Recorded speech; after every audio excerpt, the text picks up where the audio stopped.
आदरणीय अभिजीत चोपड़ा जी,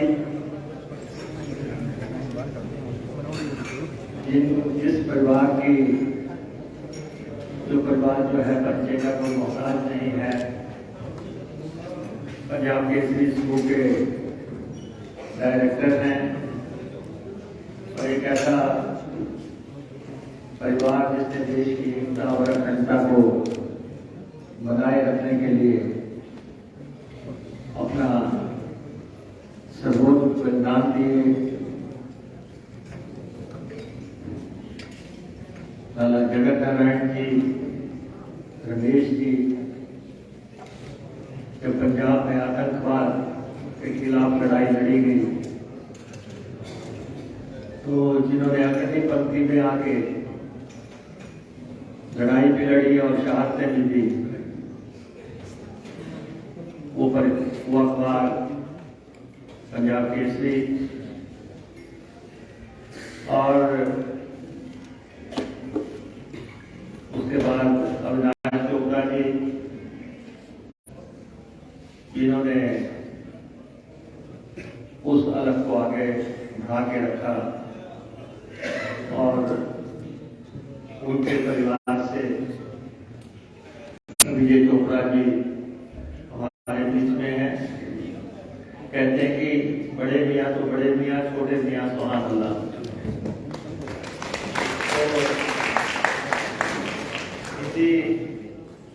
हिंदी जगत में हिंदी पत्रकारिता के लिए पंजाब केसरी को जाना गया, लेकिन अगर किसी ने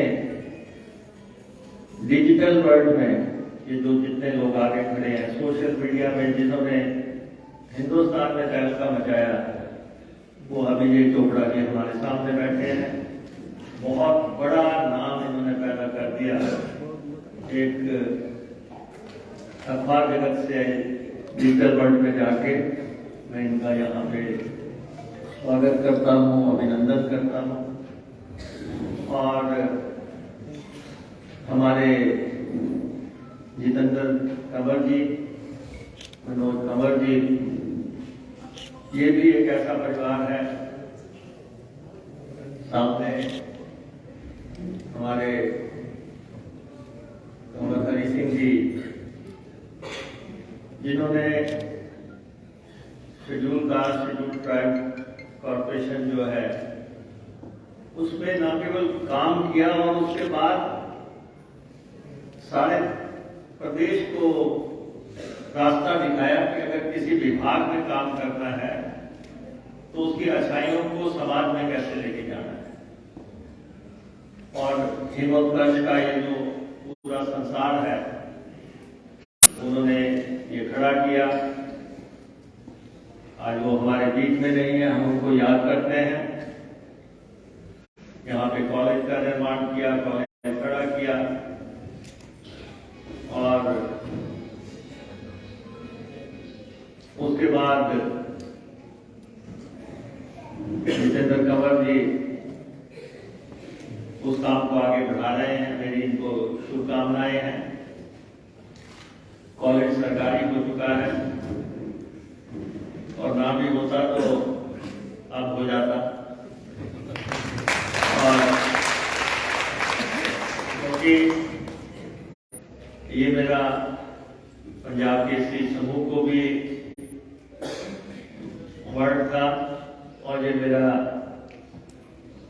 श्री हरि सिंह कंवर जी को भी वर्ड था कि जैसे हमारी सरकार बनेगी, लेकिन कुछ लोग भाप गए, इसलिए उनको मालूम था कि मुकेश अग्निहोत्री आ रहा है। तो मैं इस कॉलेज के भविष्य की कामना करता हूँ। कॉलेज अच्छा चले, आगे बढ़े। हमारे बीच में हमारी सरकार के दो बहुत ही बेहतरीन ऑफिसर, जिनका नाम ईमानदारी और कर्मठता के लिए जाना जाता है।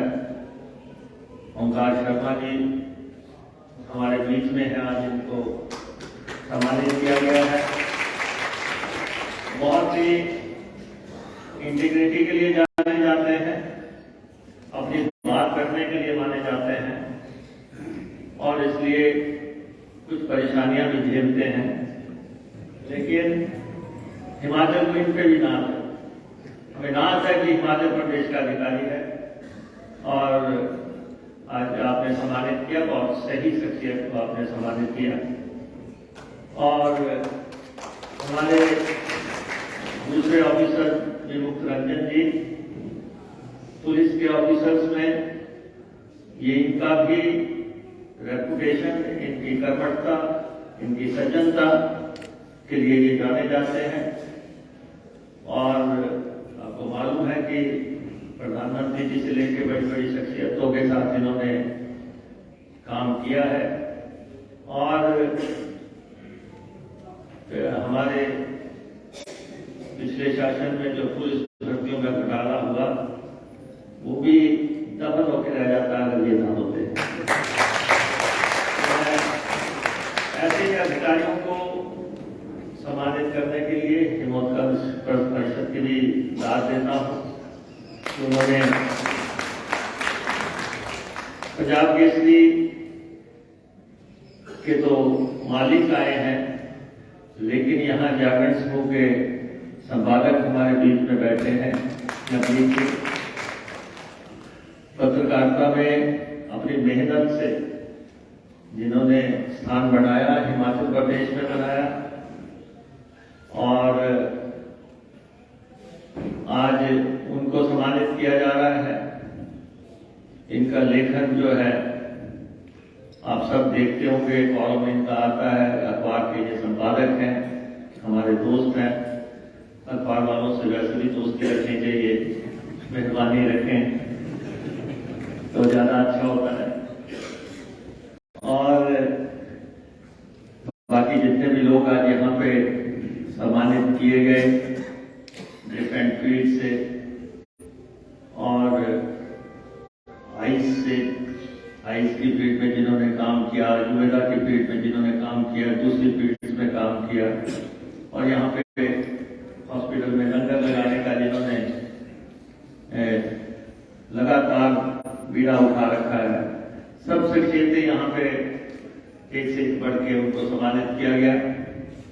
हमारे डीसी साहब यहाँ पे बैठे हैं, एसपी साहब बैठे हैं, हिमोत्कर्ष परिषद के तमाम अहदेदार, और हमारे जिला कांग्रेस के अध्यक्ष यहाँ पे बैठे हुए हैं, राणा रणजीत सिंह जी, कामरेड जगत राम जी, हमारे मित्र हैं संजीव संकुल जी, जिन्होंने पंजाब केसरी के डिजिटल मीडिया का हिमाचल प्रदेश में जो है बीड़ा उठा रखा है।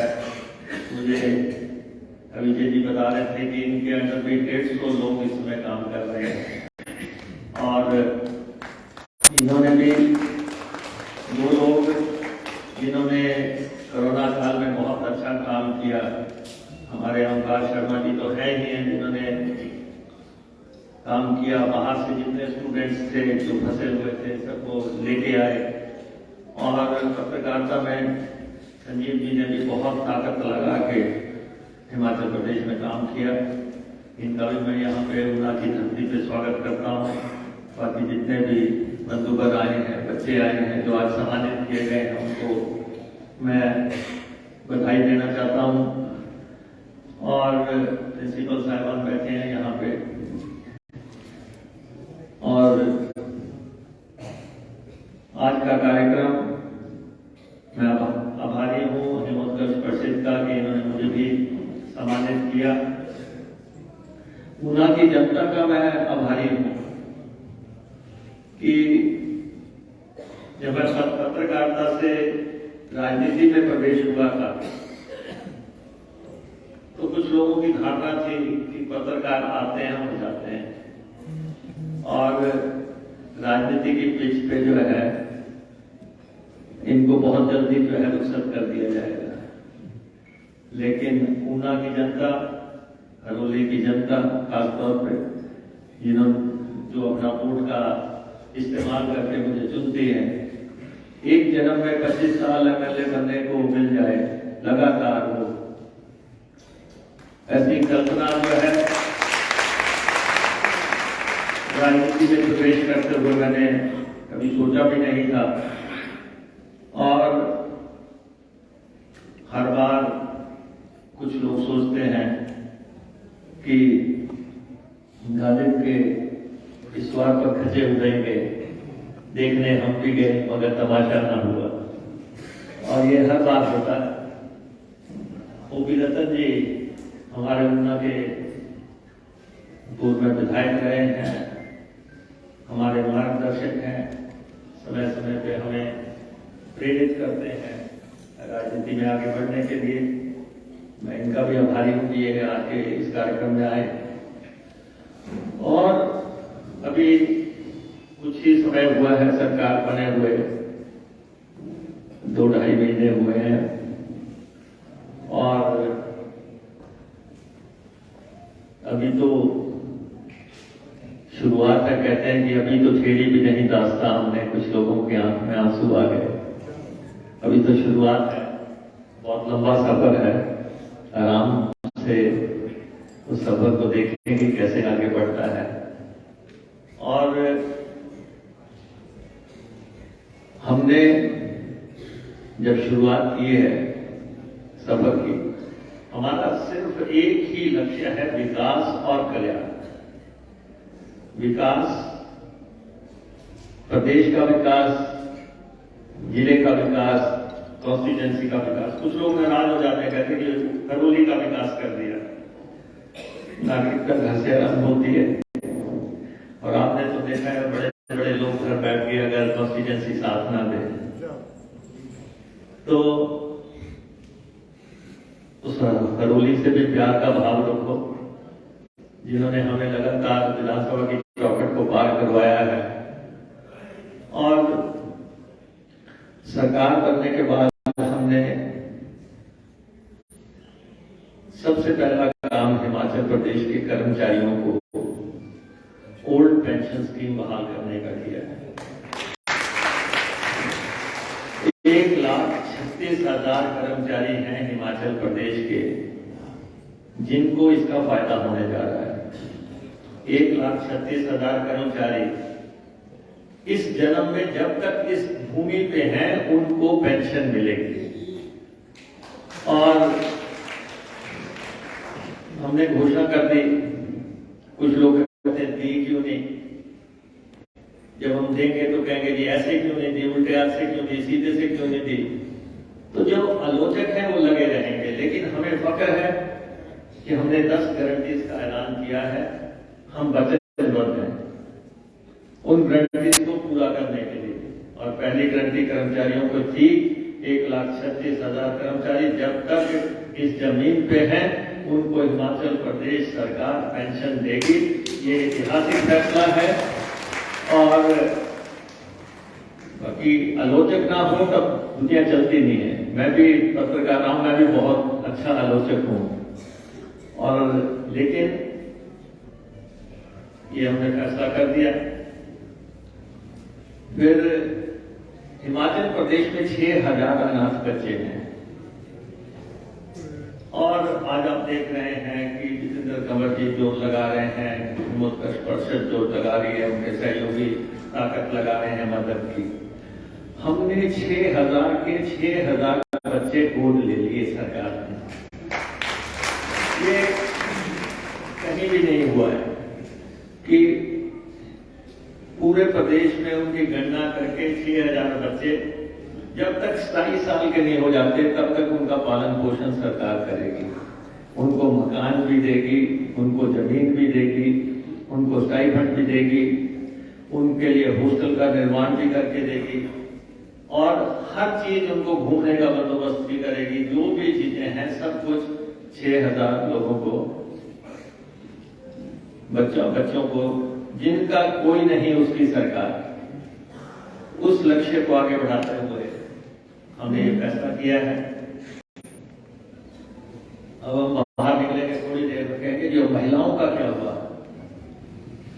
दिल थाम के बैठे रहो। जब हमने कहा है कि महिलाओं को 1,500 रुपए देंगे तो हम देंगे, ये हमारी गारंटी है। जो हमने 10 गारंटीज दी हैं, जब तक के चुनाव आएंगे किसी के बारे में भी किसी को शक शुबा नहीं रहेगा। जैसे ही अब बजट आ रहा है कुछ चीजें बजट में स्पष्ट हो जाएंगी। और इसलिए हम विकास के प्रति समर्पित लोग हैं। हम हर चीज वो करना चाहते हैं जिसमें जनता का भला होता हो, जनता की इन्वॉल्वमेंट होती हो। हिमाचल का सबसे लंबा पुल हमने यहाँ पे बनाया है, हरोली से रामपुर। 5 साल उस पर कोई सफेदी नहीं कर सका, 5 साल उस पर कोई लाइटें नहीं लगा सका। आपने देखा होगा लाइटें जगमगा रही हैं, सफेदी हो चुकी है, सेल्फी पॉइंट वहां पे बन रहा है, बैठने के लिए वहां रेंज सेंटर बन रहे हैं और फूड कोर्ट वहां पे बन रहे हैं। लोग घूमने जाते हैं कि सबसे लंबे पुल पे जाना है तो उनको व्यवस्थाएं वो सब दी जा सके। कोऑपरेटिव सेक्टर में सबसे पहला जो है कॉलेज हमने बनाया बडेड़ा में, लॉ कॉलेज, और उसके बाद नर्सिंग कॉलेज। किसी ने कल्पना भी नहीं की थी कि कोऑपरेटिव सेक्टर में कॉलेज बनेगा, लेकिन हमने बनाया और चला के भी दिखाया। आज जितेंद्र जी ने काफी बच्चियों को यहाँ सम्मानित किया। ये बच्चियां हमारे कॉलेज से निकली हैं। पीछे मैं दिल्ली के एक हॉस्पिटल में गया, वहां 30-35 लड़कियां इकट्ठी होके आ गई। मैं तो किसी की खबर लेने गया था, तो जब लड़कियां आई तो वो कहने लगी कि जी हम बडेड़ा की नर्सिंग कॉलेज से पढ़ी हुई है। हमें फक्र है कि यहाँ से निकली हुई बडेड़ा की लड़कियां देश के सबसे बड़े मेदांता हॉस्पिटल में वहां पे सर्विस कर रही हैं। तो ऊना आगे बढ़ता है, ऊना तरक्की के लिए आगे बढ़ता है। मुझे बहुत खुशी है, अभी हिमोत्कर्ष परिषद ने जो अपना संविधान निकाला उसके पहले पन्ने पे माता चिंतपूर्णी की फोटो लगाई। माता चिंतपूर्णी हमारा आराध्य स्थल है। हमारे लिए बहुत ही फक्र की बात है कि ये मंदिर यहाँ पे स्थापित है। देश दुनिया के लोग यहाँ पे आते हैं, लेकिन अगर एक वैष्णो देवी से पूरे हिंदुस्तान में धर्म का संदेश दिया जा सकता है, पूरे संसार में दिया जा सकता है, तो हमारे तो चप्पे चप्पे पे मंदिर विराजमान है। एक तरफ माता चिंतपूर्णी है, ज्वालामुखी है, बाबा बालकनाथ है, नैना देवी है, चामुंडा जी हैं, उधर आगे कांगड़ा माता जी हैं, 84 भोलेनाथ के मंदिर ब्रह्मोत्सव में है। और मैंने डिप्टी कमिश्नर को आदेश दे दिए हैं, चिंतपूर्णी किसी भी तरह से वैष्णो देवी से पीछे नहीं होगा। बड़े पैमाने बड़े मेरे पास विभाग है और मैंने जानबूझ के इस विभाग को अपने पास लिया है। लोगों को हिंदू तक भुला देंगे। जो लोग सिर्फ नारे देते रहे हैं उनको पता लगेगा कि मंदिरों का उत्थान और विकास होता है तो कैसे होता है। और मैंने डिप्टी कमिश्नर को कह दिया है, पूरे मुबारकपुर से लेकर चिंतपूर्णी तक कैमरे लगेंगे। मुबारकपुर से लेकर चिंतपूर्णी तक माता की जो है डिजिटल स्क्रीनें लगेंगी। वहां पे रेंज सेंटर्स बनेंगे, वहां पानी के प्याऊ बनेंगे, सड़कें चकाचक होंगी। आगे जो है म्यूजियम बनेंगे और रोपवेज लगेंगे, एस्केलेटर्स लगेंगे, लिफ्ट्स लगेंगी, गोल्फ कार्ट्स चलेंगे। मंदिर के भवन का पूर्ण तरह बदलाव किया जाएगा, क्योंकि जमीन हमने एक्वायर कर ली है सारी। उसके आसपास भवन पूरा नया बन के तैयार किया जाएगा। दर्शन ऑनलाइन कर दिए गए हैं।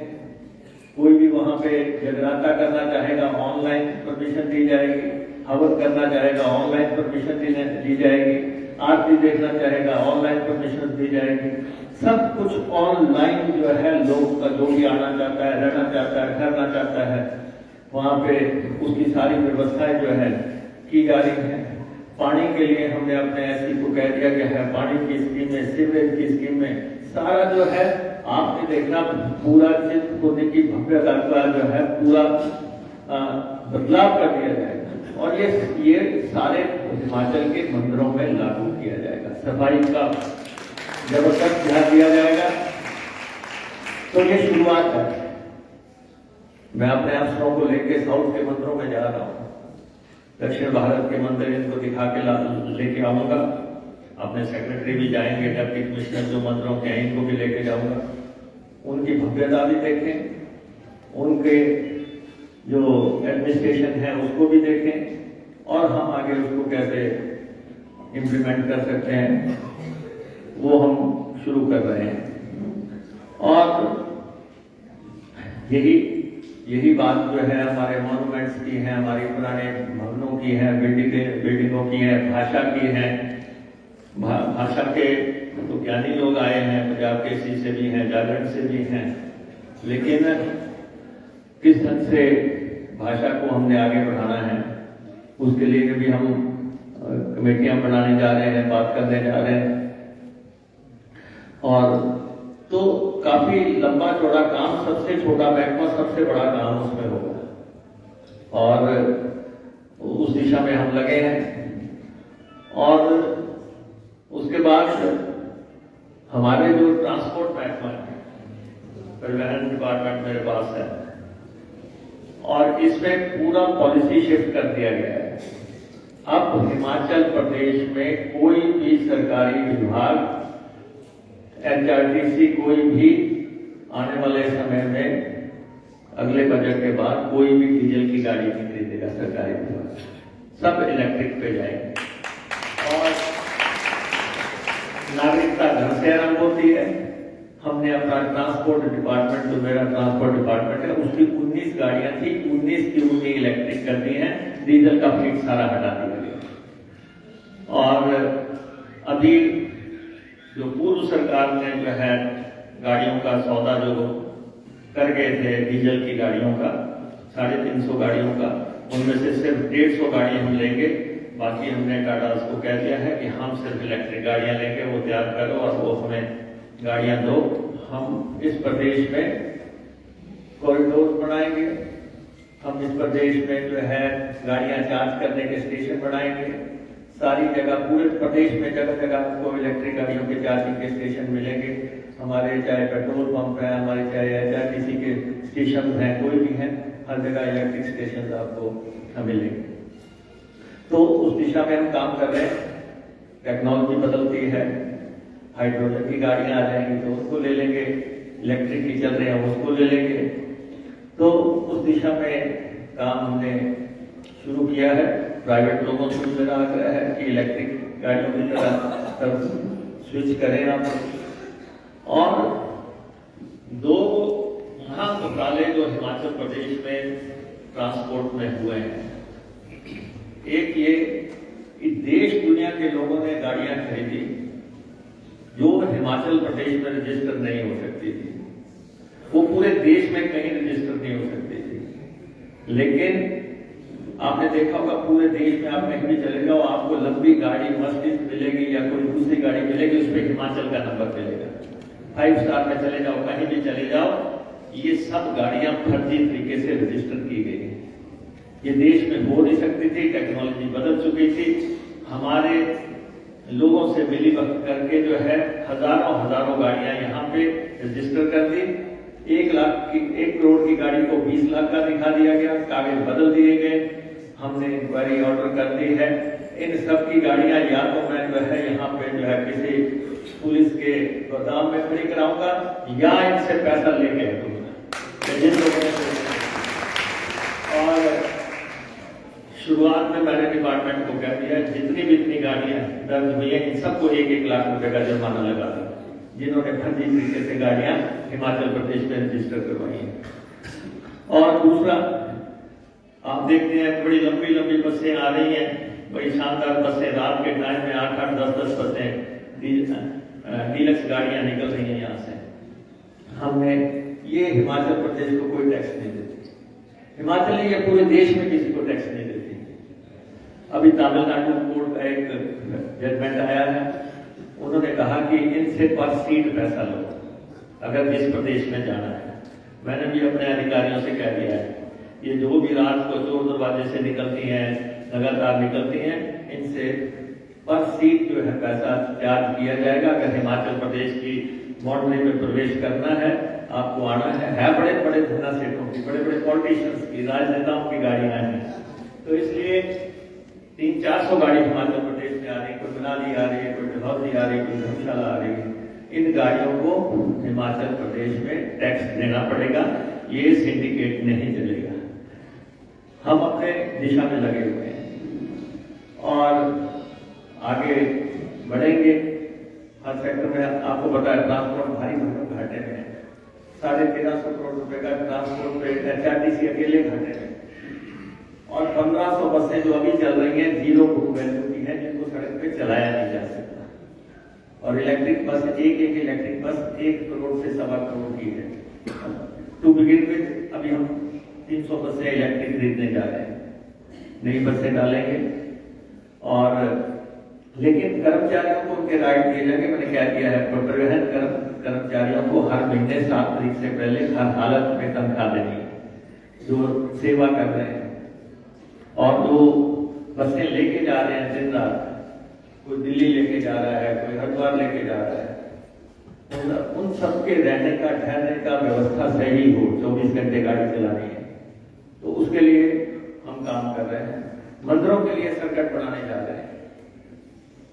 अब गाड़ी चले, चिंतपूर्णी को हमारी 85 गाड़ियां चलती हैं। मैंने कहा है अपने अधिकारियों से, आप इनको चिंतपूर्णी को आप श्री चिंतपूर्णी जी सम्मान से बड़े बोर्ड लगा के जाओ, श्री द्वारा जी सम्मान से बोर्ड लगा के जाओ। ये हमारे आराध्य स्थल है।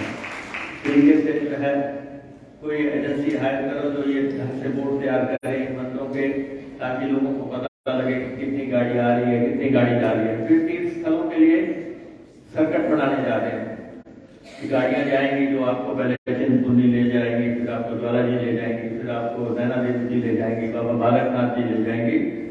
और हिमाचल की लेडीज को, खासतौर पे इस जिले की लेडीज को, ऊना की लेडीज को तीर्थ स्थल जो है हम आपको तीर्थ करवाएंगे। सबको बारीक बारीक दिखाएंगे कौन सा मंदिर कैसा है, किसके जीवन में यह अभिलाषा न रह जाए कि मैं जाना चाहती थी उस मंदिर में, मैं जा नहीं सकी, मैं हरिद्वार में नहाने जाना चाहती थी, मैं जा नहीं सकी। हम आपको वो तीर्थ करवाएंगे। आप थोड़ी देर इंतजार कीजिए, गाड़ियां चलेंगी, बिल्कुल आपको हरिद्वार लेके जाएंगी, लेके भी जाएंगी, वापस घर भी छोड़ेंगी। थोड़ा समय इंतजार कीजिए। कभी मैं अपने साथियों से कहना चाहता हूँ, थोड़ा सा इंतजार करो, धैर्य रखो।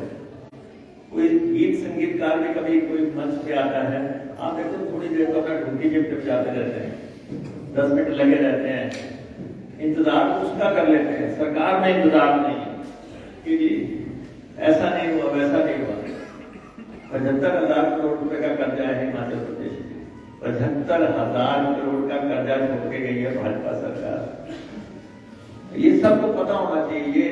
ये नहीं कि मैं कॉलेज के फंक्शन में हूँ या मैं जो हिमोत्कर्ष संस्था के फंक्शन में हूँ, ये सारे हिमाचलियों को पता होना चाहिए। कर्मचारियों का 11,000 करोड़ रुपया देना बकाया है, उनकी तनख्वाहों का, उनकी पेंशनों का, उनके डीए का, उनके दूसरे खर्चों का 11,000 करोड़ रुपया दिया नहीं है। उसके लिए सब बंदोबस्त तो करना पड़ेगा। किसी का पैसा रखना तो जा नहीं सकता, कर्मचारी को पेंशन तो देनी पड़ेगी। तो इसके सारे बंदोबस्त हो रहे हैं, तरीके से बंदोबस्त हो रहे हैं। और हिमाचल प्रदेश में हम मिशन लेके चल रहे हैं। पानी जो है कम से कम जो हमारे कुछ शहर है, 15 हो 20 हो, जिनमें 24/7 तो पानी आए, जहां लोग कह सकें कि हमारे घर में सारा दिन नल का आता है। अभी तो हालत आप देख रहे हैं, 4500 करोड़ रुपए का जल जीवन मिशन भी निकल गया और पाइपों पे ढेर लगे हुए हैं, लोगों के घरों में पानी पहुंच नहीं रहा है, नल की सीटियां मार रहे हैं। और इसलिए बंदोबस्त कर रहे हैं और अच्छे ढंग से। यहाँ पे हमारे इलाके में बीत एरिया की स्कीम बनी है, चर्च 2 बीच इलाका, वो इलाका था जहाँ लोग अपनी लड़की को शादी को नहीं देते थे, कहते थे कि पानी पर्ची बन जाएगी। वहां पे दूसरे चरण की स्कीम आ रही है 75 करोड़ रुपए की। बंगाड़ा में अभी चुनाव के दौरान आपने देखा बहुत इशू था कि पानी नहीं पहुंचा, वहां के लिए स्कीम जो है 70-75 करोड़ रुपए की वो भी हम तैयार करवा रहे हैं। बीबीएमपी से ऊना के लिए स्कीम बनवा रहे हैं लगभग 60-70 करोड़ रुपए की। ऊना में पानी कैसे मिला है? एक बार मैं स्पष्ट कह देना चाहता हूं कि पानी के जो हमारे राइट्स हैं वो हम लेके रहे हैं। जब विभाजन हुआ था 7.19% हिस्सा पानी का वो हिमाचलियों को तय हुआ था। बीबीएमपी से पानी लेना है, हमारी जमीन में बैठे हुए हैं, यहाँ देखो बुटलैंड में बैठे हैं, दूसरी जगह बैठे हैं, लेकिन कहते पानी अगर इस्तेमाल करना है तो आपको हमारी इजाजत लेनी पड़ेगी। जितनी देर मुकेश अग्निहोत्री नहीं लेगा इजाजत स्कीम में बनाएगा, हमारा राइट है, हमारा राइट है, हम बनाएंगे। अभी मैं बीबीएमपी से स्कीम बनाने लगा हूं, किसी में दम है तो रोक के दिखा दे। हम ऐसे ही चंडीगढ़ में हमारा राइट है। मैं तो 2 अखबार वाले बड़े घराने बैठे, मैं आपसे आग्रह करूंगा, चंडीगढ़ पे हरियाणा का राज है, चंडीगढ़ पे पंजाब का राज है। अरे हम भी तो पार्टनर स्टेट है, हमें भी तो वहां जमीन चाहिए अपने लोगों के लिए। हमारा जो हिस्सा है 7.19% हिस्सा वो हमें भी दिलवाइए। हम छोटे भाई हैं, पंजाब से आप आए हैं, हम तो आपके छोटे भाई हैं, छोटा परिवार है। बड़े भाई को चाहिए कि वो छोटे भाई को जो है उसका हिस्सा दिलवाए, और बिल्कुल छोटा सा तो हिस्सा है, 7.19%, पहले ही छोटा सा हिस्सा दिया। अब यहाँ पे जेजों से आए थे जिनको अभी अलंकृत किया, अब जेजों की हालत बगाड़ती हुई आप देखो पंजाब में जेजों है, अंतिम गांव है, उसकी हालत क्या है। हिमाचल में होते तो रेल लाइन वहां पे है, हमारे प्रगति का आधार होगा। सबसे बड़ा व्यापार का केंद्र था, यहां से पूरे हिमाचल में सामान जाया करता था। हालत खराब हो गई है। जब विभाजन हुआ हिमाचल के साथ धोखा हुआ। हिमाचल तो बना लेकिन धोखा ऐसे हुआ, पठानकोट पंजाब को चला गया, वहां रेल लाइन थी वहां काट दिया। होशियारपुर चला गया, वहां रेल लाइन थी वहां काट दिया। नंगल वहां कट लगा दिया, जेजों था वहां कट लगा दिया, कालका था वहां कट लगा दिया, देहरादून था वहां कट लगा। जहां भी रेल लाइन आई वहीं से हिमाचल काट दिया, ताकि हिमाचल का विकास जो है उसके लिए हम सदियों के लिए तड़पते रहे। लेकिन हिमाचल बहुत आगे बढ़ा है।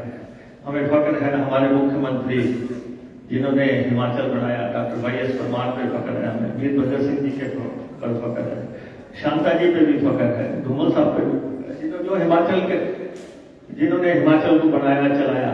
लेकिन डॉक्टर परमार ना होते तो कभी भी हिमाचल प्रदेश न बनता। डॉक्टर परमार ने एक संघर्ष किया, एक लड़ाई लड़ी, और उसमें रंग भरे वीरभद्र सिंह जी, जो आज विकास का मॉडल है वो वीरभद्र सिंह जी की बदौलत जो है बना। हम उसको आगे बढ़ाएंगे, क्योंकि जब बागडोर दी जाती है किसी को तो लोगों को विश्वास होता है कि फला आदमी को हम बागडोर दे रहे हैं, फला लोगों को बागडोर दे रहे हैं, ये हिमाचल की बेटी के लिए काम करेंगे। तो हम काम करेंगे और प्रदेश को आगे बढ़ाएंगे। मैंने एसपी साहब, डीसी साहब से सुबह मेरी मीटिंग हो रही थी, और मैंने इनको कहा है ऊना जिला से सिंथेटिक ड्रग का नामो निशान मिटा देंगे, नामो निशान मिटा देंगे, जो मर्जी हो जाए। इनको मैंने कह दिया, कोई मर्जी रास्ते में आ जाए, पॉलिटिशियन आ जाए, अफसर आ जाए, कर्मचारी आ जाए, जड़ से मिटा दो। अब इन्होंने, मैं इनको बधाई दूंगा एसपी साहब को, 70 ग्राम चिट्टा एक बार में अभी पकड़ा इन्होंने। कोई नहीं बख्शा जाएगा, चिट्टा तो बर्दाश्त होगा नहीं, जो मर्जी हो जाए किसी भी। और मैंने इनको कहा कि आप रोपड़ से, आप जो है होशियारपुर से, आप गढ़शंकर से, जहां जहां से भी उनके साथ भी बातचीत करो, लेकिन आप ये भी करो, अगर आपको चिट्टे के लिए किसी पॉलिटिशियन का फोन आता है तो आप उसको उजागर जरूर करो कि किसने फोन किया आपको। पूरे प्रदेश, पूरे जिले में किसी भी पॉलिटिशियन की जरूरत नहीं होनी चाहिए कि वो आपको जो है ये कह दे ये 2 ग्राम था इसको छोड़ दो, ये सही नहीं था इसको छोड़ दो। जो भी है हम मिटा के रहेंगे।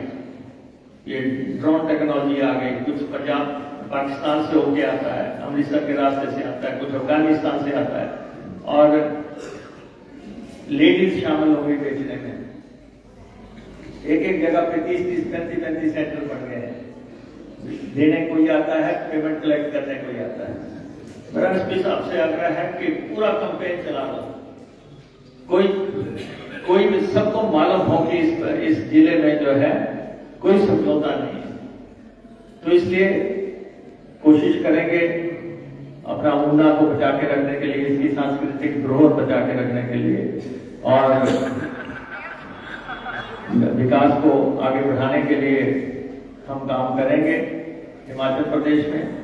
और शिक्षा के क्षेत्र में हमारे वहाँ पे 3 कॉलेज हो गए हैं हरदोई में, जगह जगह इतने कॉलेज हो गए। इन कॉलेजों को कैसे चलाना है, अभी तो स्थिति ये है कि यहाँ प्रिंसिपल साहब बैठे हैं, इनको 4 कॉलेज का चार्ज देना पड़ता है। तो जब भी बात आती है जी वहाँ भी प्रिंसिपल नहीं है, वहाँ भी प्रिंसिपल नहीं है, तो हर जगह थोड़े दिनों में व्यवस्था सारी सही की जाएगी।